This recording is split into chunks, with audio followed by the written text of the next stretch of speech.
satisfactorio escuchar que este señor, bueno, lo toma en consideración, pues obviamente no es cualquier cosa.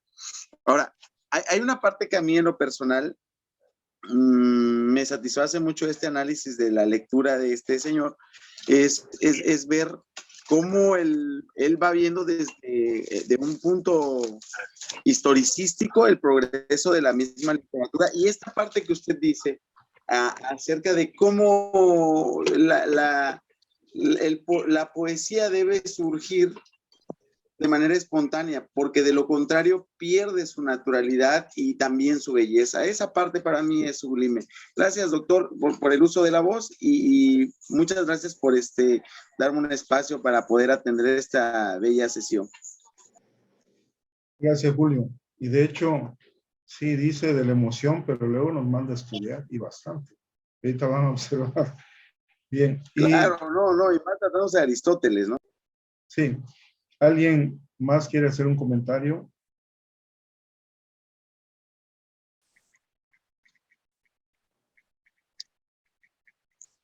Y es que, adelante, Susi. De nuevo, buenas noches, compañeros. Es muy interesante cómo va pasando el tiempo. Cuando vuelves a leer a Ezra Pound, ya toma otro sentido.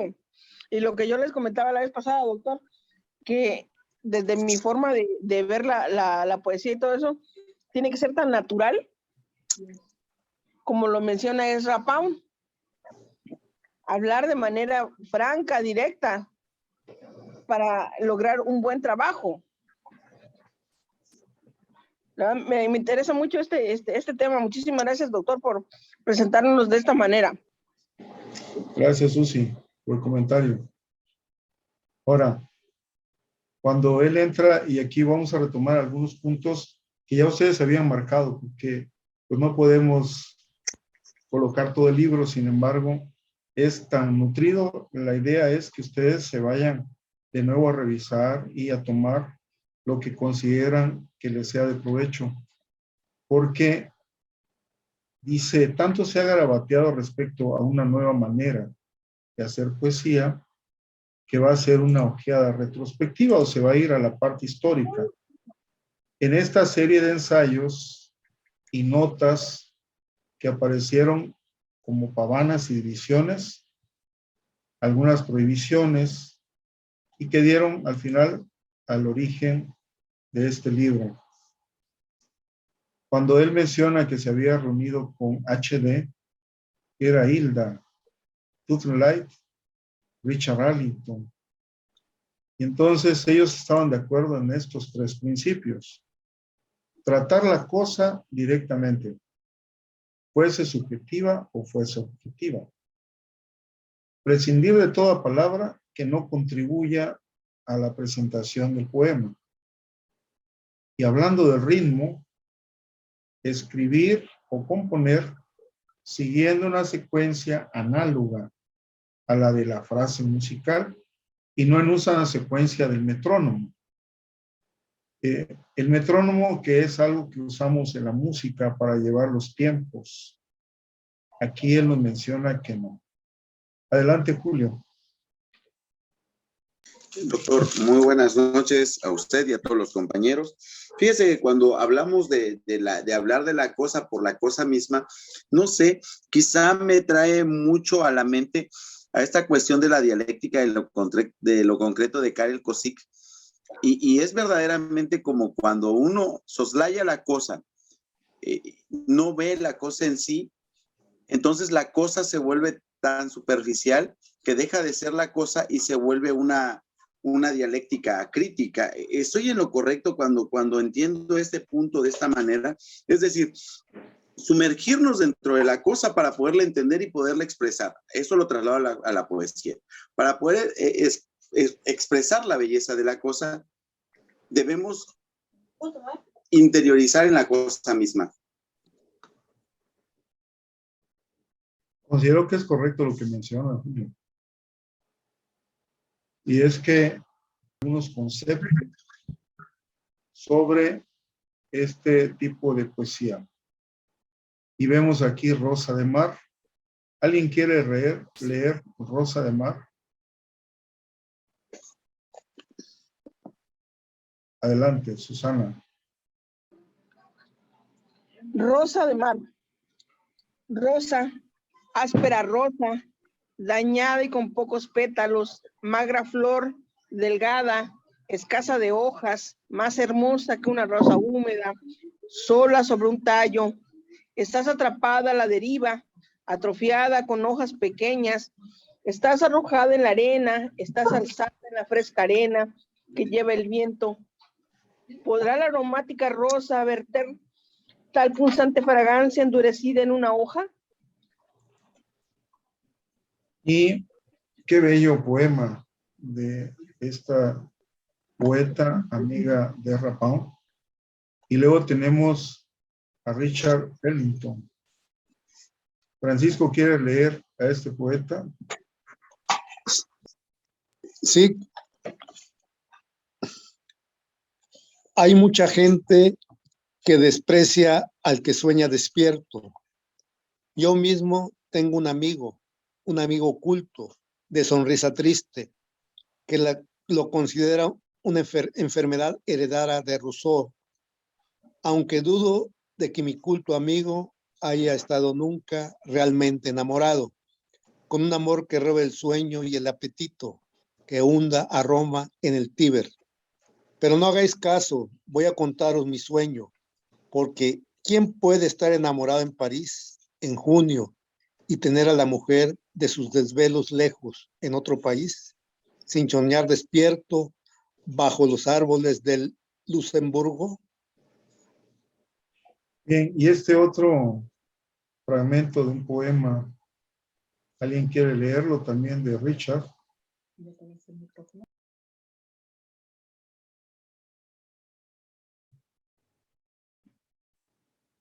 Yo. Una Sí. espesa nube. Sí, Adelante, una Yolanda. espesa nube del norte. Una espesa nube del norte engulló el sol y apagó la luz de Luxemburgo y me envolvió una brisa glacial. El sueño se había roto, se había convertido en polvo, como la fuente blanca, como el cristal veneciano corroído por el veneno. Richard Ellington. Y entonces, cuando él menciona que con ellos dos estaba de acuerdo en tres cosas y en tres partes, y nosotros leemos los poemas de los dos, solamente faltaría leer alguno de Rapin, porque en efecto menciona, el verso libre ha llegado a ser tan prolijo y verboso como todas las formas flácidas que lo precedieron. Ha dado origen a otras fallas. También el verso libre tiene sus fallas, y es lo que él menciona, porque el lenguaje y el fraseo con frecuencia son tan malos como las anteriores. Y ahora, sin tener la excusa de que las palabras se amontonan para tener un patrón métrico o para completar el ruido de un sonido rimado. Y entonces hace algo que a nosotros nos ha favorecido, porque de un escritor tan experto como lo era él, nos va a dar, no sé si llamarle tips o cómo llamarlo, o llamarle oro molido, que nos da a los escritores, a los poetas, porque vean, para los que empiezan a escribir versos, algunas prohibiciones, y nos habla, una imagen presenta un complejo intelectual y emotivo en un instante temporal. Empleo el término complejo más bien en el sentido técnico de los psicólogos recientes, tales como Hart.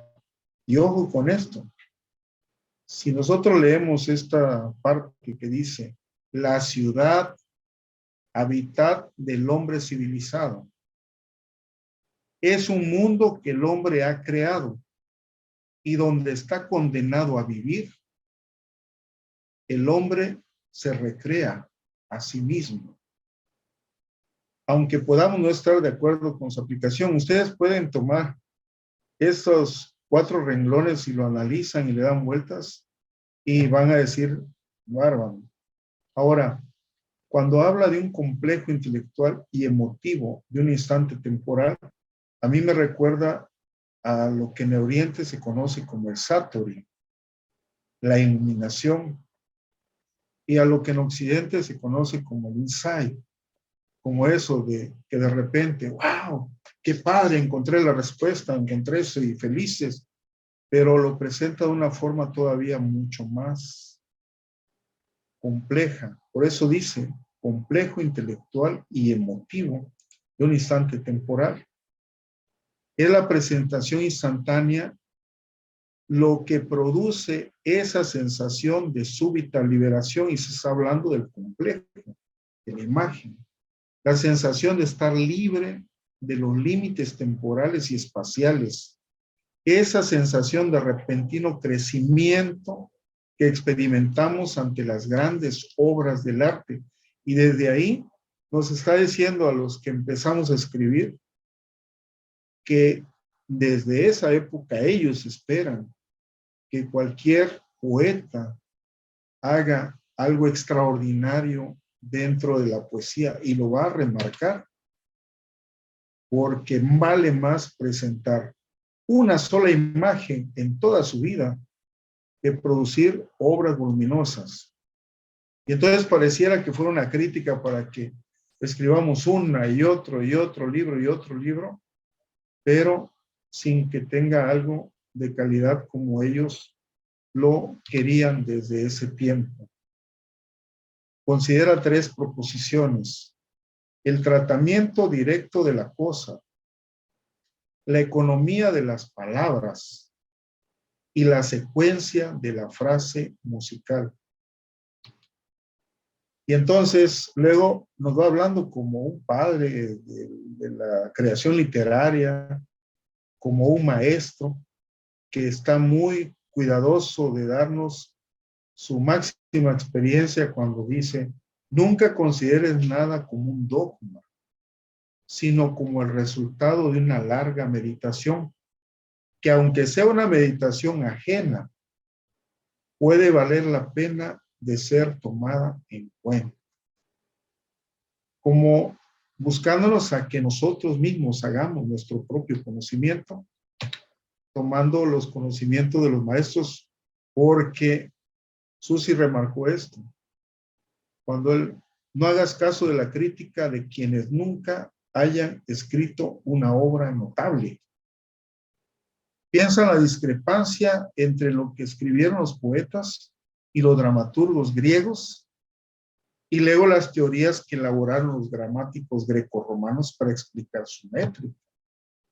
Y esto pareciera que es como para cuando nosotros escribimos y alguien nos hace una crítica de lo que acabamos de escribir, no sirve para nada, etcétera, que a tanto hemos estado expuestos. Pareciera que él también lo había pasado. Y luego se va a la parte medular, el lenguaje. No emplees una sola palabra superflua, ni un solo adjetivo que no sea revelador. Ya alguien decía, adjetivo que no viste mata. No emplees expresiones como nebulosos territorios de paz, porque la imagen se oscurece si se está mezclando una abstracción con lo concreto. Este error se debe a que el escritor no se da cuenta de que el objetivo natural siempre va a ser el símbolo adecuado, como ya lo mencionaron ustedes y lo remarcaron. Debes temer las abstracciones, no repitas en versos mediocres lo que ya se ha dicho en buena prosa. Y ahora, porque diferencia bien lo que es descriptivo de lo que es poema. Lo que hoy aburre al entendido, aburrirá al público mañana. No creas que el arte de la poesía es más sencillo que el arte musical. Déjate influir por cuantos grandes artistas sea posible, pero ten la decencia de reconocer plenamente la deuda, o si no, trata de ocultarlo. No permitas que el término influencia signifique para ti únicamente absorber y reproducir el vocabulario de uno o dos poetas a quienes da la casualidad que admiras. Y ahora les invito a leer estas dos versiones de un poema de Ezra Pound. ¿Quién quiere ser por ahí? Julio creo que quería leer. ¿O quién quiere leer su poema de Ezra Pound? Yo, doctor. Si me lo permiten. Sí, adelante. Dice Ezra Winston Loomis Pound. Dice, saliste de la noche y había flores en tus manos. Ahora saldrás de una muchedumbre y de un tumulto de dichos sobre ti. Yo te vi entre las cosas primordiales. Me enojé cuando pronunciaron tu nombre en lugares comunes. Yo quisiera que las olas frías fluyeran en mi mente, que el mundo se secara como una hoja muerta, oh semilla de diente de león, y así fuese barrido para volver a encontrarte a solas. Oh, y ahora, fíjense, veamos otra traducción. Y él mencionaba, es que el poema, bien hecho, y de hecho lo vamos a revisar adelante, cuando está bien escrito, no importa el idioma en el que esté escrito. Veamos, Susi, el poema. Una traducción. Saliste de la noche, ya había flores en tus manos, saldrás ahora de una masa confusa, de un hablar agitado sobre ti.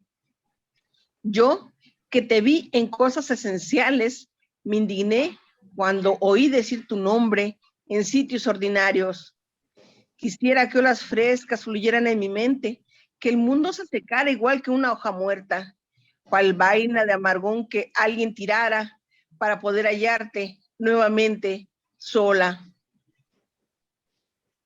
Qué hermosos versos de este poeta. Y aquí tenemos otro poema, digo, ya no es de su época, pero si vemos figuras, imágenes, leamos tantito este poema y luego otro de Pablo Neruda. Adelante, Francisco. El verde de las olas tomó el mar del vaporoso óxido de cobre. Con sus sulfuros vistió la camanchaca, la mortaja de sus sábanas de azogue. Agua y fuego efervescente extraen el cobre de la tierra triturada. Al cerro no los golpes lo combaten, explosivos convulsionan sus entrañas, y entre cardúmenes de polvo el aire alado, el mineral aflora grávido, parido en trozos de montaña. No de flores, jardín tiene el desierto, sino cobre concentrado en láminas y barras. Su rojo es color de fuego y lágrimas. Qué hermoso. Y ahora veamos esto de Pablo Neruda, y por ahí hay una narración de cómo lo escribe cuando va viajando, pero yo llegué al cobre, a Chuquicamata, era tarde en las cordilleras, el aire era como una copa fría, de seca transparencia. Antes vivía en muchos navíos, pero en la noche del desierto, la inmensa mina resplandecía como un navío segador, con el rocío deslumbrante de aquellas alturas nocturnas. Cerré los ojos, sueño y sombra. Extendían sus gruesas plumas sobre mí como aves gigantes. Apenas y de tumbo en tumbo, mientras bailaba el automóvil, la oblicua estrella, el penetrante planeta, como una lanza, me arrojaban un rayo helado de fuego frío, de amenaza. Ahora, siguiendo con Ezra Pound y en las partes que estábamos viendo de los poemas anteriores, con las recomendaciones que nos hacía, que el aprendiz se llene la cabeza con las mejores cadencias, que pueda descubrir preferiblemente en un idioma extranjero, que en la poesía no debemos teorizar y no debemos cortar el material en jambos. Y ahí, revisando esto, se refería a hacer encadenamientos y no parar la poesía. Las 3 primeras menciona como sencillas recetas, ojo, acabarán con 9 décimas partes de la mala poesía, que ahora se observa o se acepta como normal y clásica, y te evitarán más de un crimen de producción. Y es que cuando terminamos de escribir, nosotros mismos nos preguntamos, bueno, está bien que me guste lo que hago, pero ¿realmente valdrá la pena? Luego nos habla del ritmo y la rima.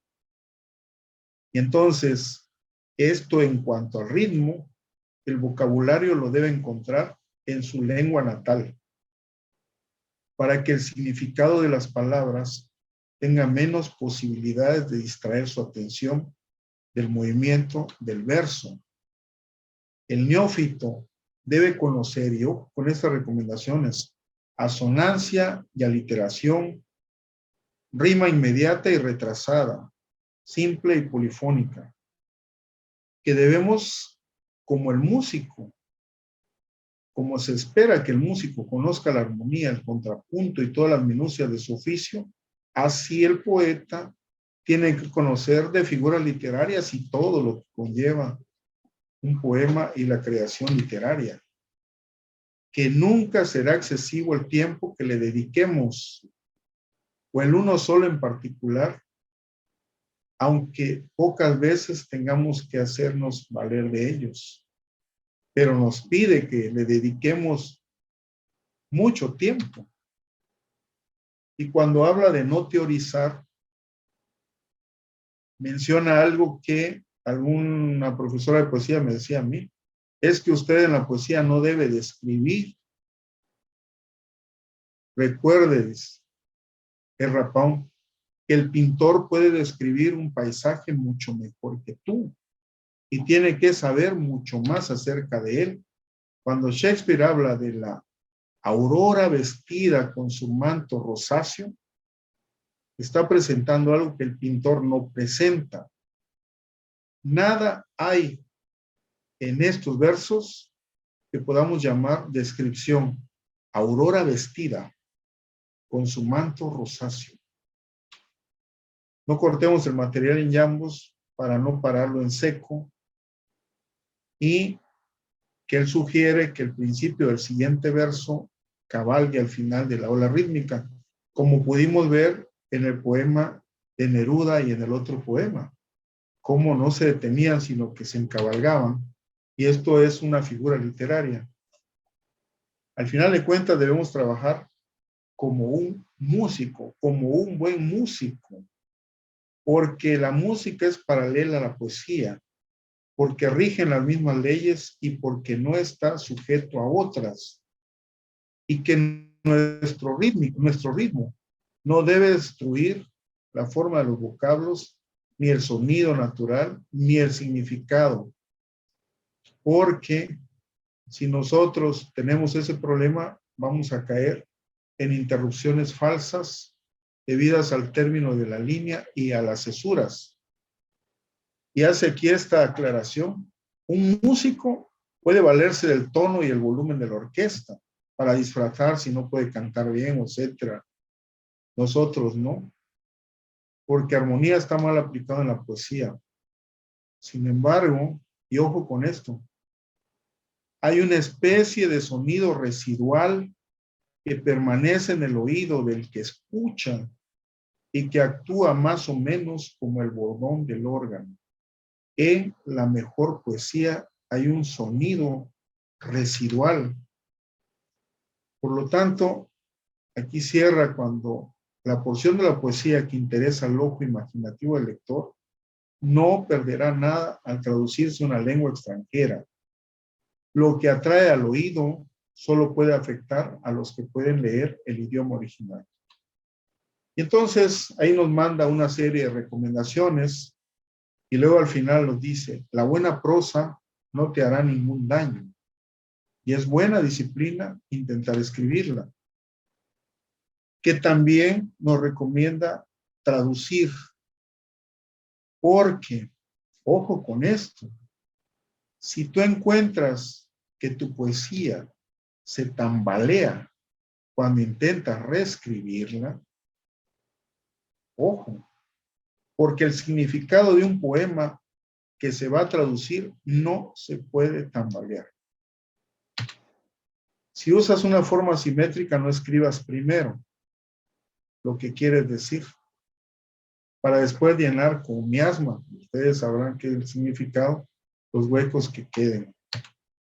Y ya para terminar, para ir terminando esto, nos va hablando de, en uno de los prolegómenos, que se está quejando porque a él le gustaría acostarse en la sala de Cátulo y especular en el azur, y hacia sus pies, y en las colinas hacia Salo y Riva, poblada por dioses olvidados que se deslizan entre ellas sin estorbo, a que discuta los procedimientos y las teorías artísticas, sean los que fueren, dice. Preferiría jugar tenis y no discutir. Pero inmediatamente después nos da su credo del ritmo, los símbolos, la técnica y la forma. Porque él cree en un ritmo absoluto que corresponda a la emoción o al matiz emotivo. Y nos dice que el ritmo de cada quien debe ser interpretativo. Por lo tanto, es como una huella digital. Es propio, infalsificado e infalsificable. Por eso nosotros debemos buscar ese ritmo.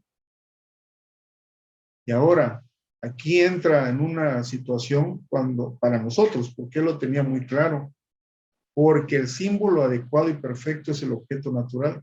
Yo he comentado, para que un poema se escucha bien, se lee bien y tiene significado, estamos ante un buen poema. Símbolos es el objeto natural. Para que uno de los sentidos posibles y la calidad poética del pasaje no se pierdan. Para los que no entiendan el símbolo como tal, porque hay gente que lee halcón y para él es un halcón, no es parte de un símbolo. Cree en la técnica como prueba de sinceridad del artista. También cree en la ley cuando sea discernible. Cree en la forma. Y ojo aquí, cree en la existencia de un contenido fluido y otro sólido. Algunos poemas pueden ser como un árbol y tener forma, y otros pueden ser como agua vertida en un vaso. Y yo les invito a revisar este libro y voy a terminar con los géneros que cuando se habla de Ezra Pound y del arte de la poesía, forzosamente nos van a hablar de lo que es la melopea. Y entonces, él va a hablarnos de estos tres géneros poéticos: melopea, panopea y logopea. Y ojo, porque cuando estemos hablando con alguien que sepa de poesía, de repente nos va a hablar de esto. Nos lo hablaba el maestro Escarbón, el maestro Pepe, lo hemos escuchado con muchos poetas. Y es que la melopea se refiere al ritmo y a la melodía. Palabras cargadas no solo del significado, sino también con alguna propiedad musical que dirige la tendencia, la fanopea, la imagen, que en el momento de escribir proyectamos imágenes. Y la logopea, las ideas, la danza del intelecto en las palabras, no solo por el significado directo, sino la forma como lo usamos. Y entonces ahí en el libro van a encontrar cómo está la esencia estética, cómo puede ser la melopea y la fanopea. Y al final de cuentas, las ideas que revisamos tanto en la filosofía, aquí en la poesía, no se puede traducir, aunque la actitud mental que expresa puede pasar de un idioma a otro mediante la paráfrasis. No se puede traducir localmente, como cuando vemos a ese escritor, Ezra Pound, con el arte de la poesía, no cabe duda que estábamos ante un señorón de la poesía. Y por eso quise iniciar con ustedes mencionando con quienes él mismo menciona que se reunía, quiénes eran a los que él interpretaba como sus amigos, como que tenían algo en común, y luego también los dos señorones que fueron sus alumnos, Eliot y luego el escritor de Ulises, de James Joyce. Encontramos comentarios. Realmente este libro vale la pena leerlo, releerlo, para poder encontrar mucho más en nuestra forma de escribir. Buenas noches, doctor. Buenas noches a todos. Muy interesante y muy importante este autor como guía de, pues, de quienes pretendemos escribir, quienes hacemos algunas cuantas líneas poéticas, y creo que es un maestro perdurable, ¿no? Ezra Pound, en el sentido de que sigue siendo tan actual su guía, precisamente su guía, su letra, y esta labor que hace quien publica también el conocimiento de Ezra Pound y que llega hasta nuestros días. Muchas gracias a usted también por compartirnoslo.